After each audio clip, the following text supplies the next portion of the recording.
Hello everybody, in today's video I have another wooden burr puzzle to show you guys, and this one I was really excited to get because I have another one similar to it, and it was one of my favorite puzzles to disassemble. It was really fun. This I got from, I hope I'm pronouncing your name properly, it's Yavis Demurin. I've shown one of his puzzles before. I think it was an Eric Fuller one, and this one is really nice. It's called Trichromat or Trichromat. Not sure, and it's a level 44, which is fairly high for a 6-piece. So as you can see, this piece here goes all the way through, and you can actually see it. Oh, I found a first movement here, and it goes all the way through to here, and that's the same on every side. And the woods that were used, the actual frame of this puzzle is Wenge or Wengi, and these two sticks here are walnut. These two are maple, and these two red sticks are paduk, which is one of my favorite woods actually. All of these woods on here are some really nice types of woods that you see in a lot of puzzles, and all 4 of them happen to be right up with my favorite types of woods to use on puzzles. The very first thing I noticed when I unwrapped this thing was the finish. It is extremely smooth. I don't think I have a puzzle quite as smooth as this. The time taken to sand it and finish it is impressive. It's very nice. I gotta say the quality of this is, like, I haven't played with it yet, but the quality of this is it's very nice. And the price was only $50 US as well, which is probably about half the price of most puzzles like this. So that was actually that was like one of the things I was like, yes, I'm getting this because I love this type of puzzle, and the price is awesome. It's really cheap. So anyways, let's go ahead, and there was a first move here somewhere, and then this maybe can release other sides. No, so let's go in. Oh, I see a little thing. You see that? There's a little hole there, so let's try to line this hole up with this piece and push this. Yeah, see, now it goes through. Wow, this goes all the way through. Wow. Okay, so right away I'm noticing, you can see here these lines. There's a line here, and then where this one cups up, there's another line. That means that he's using a 1 centimeter blade. I think. I'm pretty sure. I'll have to ask him, but he's using a 1 centimeter blade, and it goes all the way through. So for each centimeter, it's 1 cut. I can also see the edges here are really well cut. There's no tear out. There's minimal tear out right there. Barely anything at all. But on the sides, nothing. There's no tear out here. And what tear out means is that when the saw goes through, if it's not super sharp, or it's just a bad quality saw, as it cuts through, it lifts up some of this wood and bends it back, sort of like this. You know, when you get a little hangnail on your finger, and it creates a rough edge. This here is very nice. So he's using very good equipment to do this. It also looks like the piece is finished on the inside. Some people do not finish the inside; they only finish the outside, and it leaves the inside unprotected.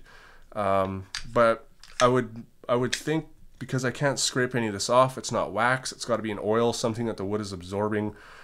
Right away, I'm noticing the quality of this puzzle. Very good quality. So Yavis, whatever you're doing is really good, especially for the price. So anyways, that being said, let's go on with some more moves. There's another one. There's another one. Let's go ahead and zoom out a little bit.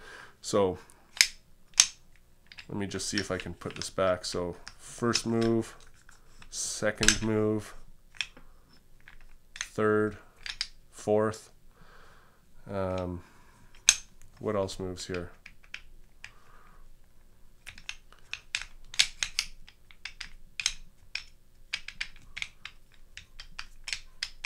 So I'm not getting any more movements, which means let's backtrack a little bit.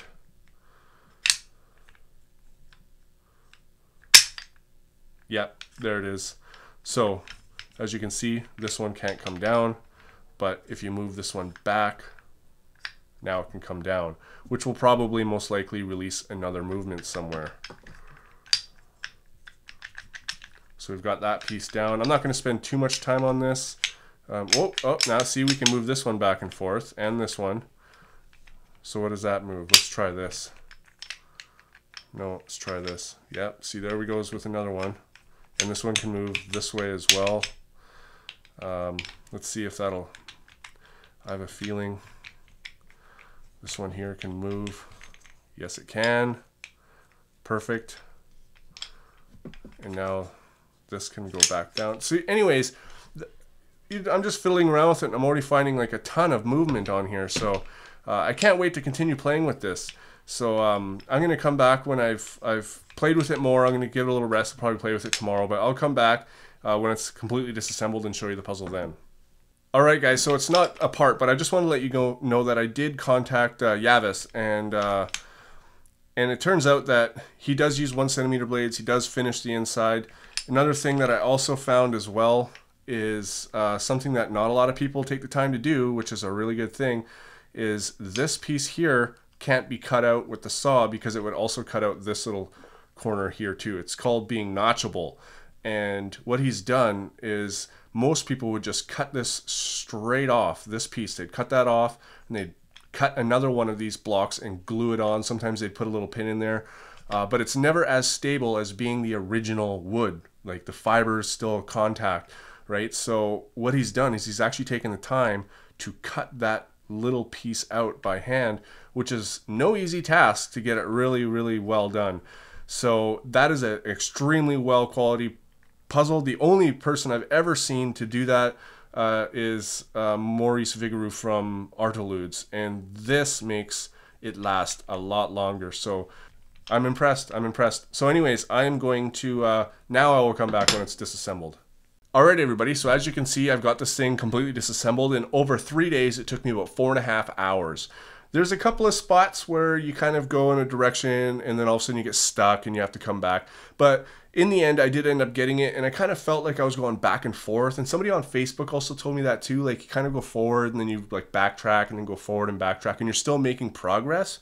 So the solve was, in my opinion, not super difficult. When it came to the neighborhood puzzle, I didn't find this one super difficult either. And I think it's just the nature of the pieces, how there's so much there to work with, right? Like there's so much that it really limits where you can go with the pieces. So some of the moves are actually quite obvious. And when you do get stuck at a certain spot, you don't get stuck for long before you realize, hey, I can backtrack while this piece is out. And that's why we had to go this far, was to get this piece out. Now let's backtrack and go. So it was a lot of back and forth, but the solve was pretty, straightforward. So I've already spent a lot of time talking about the quality, but now that the pieces are out, we can really see exactly how he did it, right? It was 1, 2, 3, 4, 5 cuts instead of 50, which some people have done in the past. I think it just makes it look cleaner. I know Eric Fuller does it this way. If it was able to happen where we didn't get these lines, I think that would be really cool, but I actually like the look of that. I told you that he had actually taken the time to carve this out. Well, that's the case on all of these. This is not glued on, it's actually been carved out. And same with this one here. So I think that's really cool. He took the time to do that, especially for $50 US. Now, if I could give him 2 pieces of constructive criticism, and this is being very, very picky. I mean, this is very, very minor stuff. If we were to take a look at this piece, for instance, okay, we can see here, if you look at this edge, when I bring it into the desk light, you can see a little bit of a lip there.